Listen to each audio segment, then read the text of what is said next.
Hi friends, இன்றைக்கி நான் சோயாவில் கோலம் ஒரு மாதிரி செய்ய போகிறேன். இது ஒரு கப்பு எடுத்திருக்கேன். அதை நான் அரைச்சி மாரி வச்சுருக்கேன். இப்போ இது கூட சொல்லி இது ஒரு உருளைக்கிழங்க இந்த மாதிரி இந்தமாதிரி சீவுறதில் சீவிட்டு பண்ணிங்கன்னா உங்களுக்கு ஒரு மாதிரி ஈவனாக வரும். இல்லைன்னா அப்படியே பண்ணிங்கன்னா கட்டி கட்டியாக இருக்கும். இந்த மாதிரி பண்ணி எடுத்துக்கோங்க. ஒரு பெரிய உருளைக்கிழங்கு போட்டுக்கோங்க. அது கூட ஒரு பெரிய வெங்காயம்,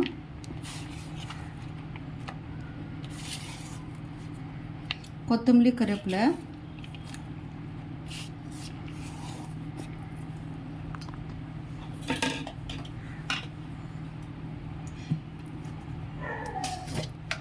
இது கூட இஞ்சி பூண்டு பேஸ்ட் ஒரு ஸ்பூனு,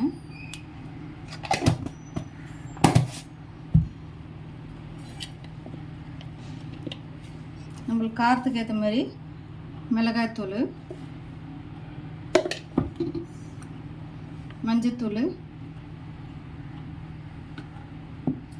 நான் அதை அரைக்கிறப்ப சோம்பு சீரகம் போட்டு அரைப்பேன். நீங்கள் அதை மறந்துட்டேன்.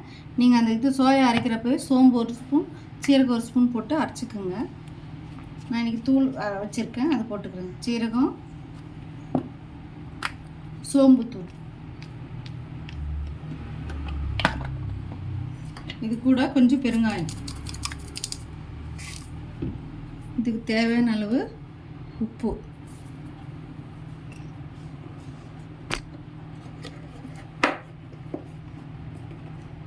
பைண்டிங்காக அது வரத்துக்காக கடல மாவு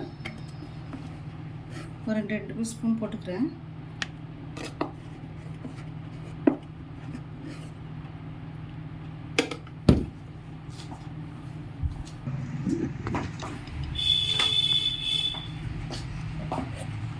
இது கூட அரிசி மாவு ஒரு 2 டேபிள் ஸ்பூன் போட்டுக்கோங்க.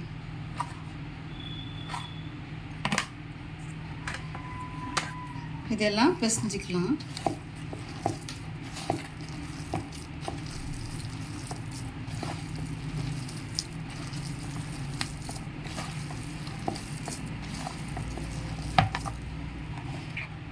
இது கூட கரம் மசாலா கொஞ்சம் போட்டுக்கோங்க.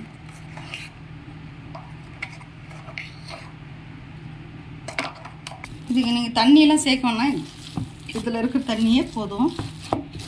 இப்போ காரம் பார்த்துட்டு, காரம் கம்மியாக இருந்துச்சுன்னா நீங்கள் கொஞ்சம் மிளகாத்தூள் போட்டுக்கலாம். நான் வெறும் மிளகாத்தூளும் காஷ்மீர் மிளகாத்தூளும் 2 கொஞ்சம் மிக்ஸ் பண்ணி போட்டிருக்கேன்.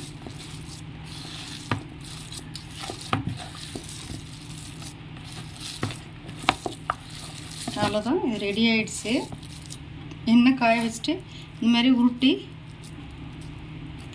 ஒரு தட்டில் வச்சுட்டு நீங்கள் அப்படியே பொரிச்சு எடுக்கலாம். இல்லை இப்படி வடை மாதிரி தட்டிட்டு நீங்கள் கூட போடலாம். A few minutes later. பாருங்கள் ஃப்ரெண்ட்ஸ், நம்ம ரெடி பண்ணி வச்சது ஒரு 1/2 மணி நேரம் போல் அப்படியே விட்டுட்டேன். இப்போது இந்த மாதிரி உருட்டி வச்சுருக்கேன். எண்ணெய் காஞ்சிட்ருக்கு. இப்போது நம்ம இது பண்ணி போடுறோம். இப்போ இந்த உருட்டினதை ஒன்று ஒன்றா போட்டுக்கலாம்.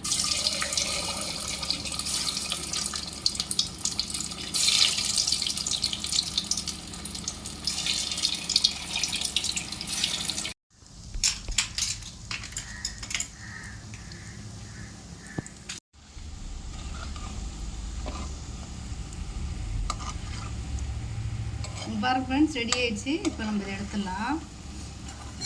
இதோட சாஸ் வச்சு கொடுத்தீங்கன்னா குழந்தைங்களும் நல்லா விரும்பி சாப்பிடுவாங்க. இதில் செஞ்சதுன்னு தெரியாது. செஞ்சு பாருங்கள், எப்படி இருக்குன்ட்டு எனக்கு சொல்லுங்கள். பாய். ட்ரை பண்ணி பார்த்துட்டு கமெண்ட் பாக்ஸில் கமெண்ட் பண்ணுங்கள். கமெண்ட் பண்ண மாட்டேங்கிறீங்க. பாய்.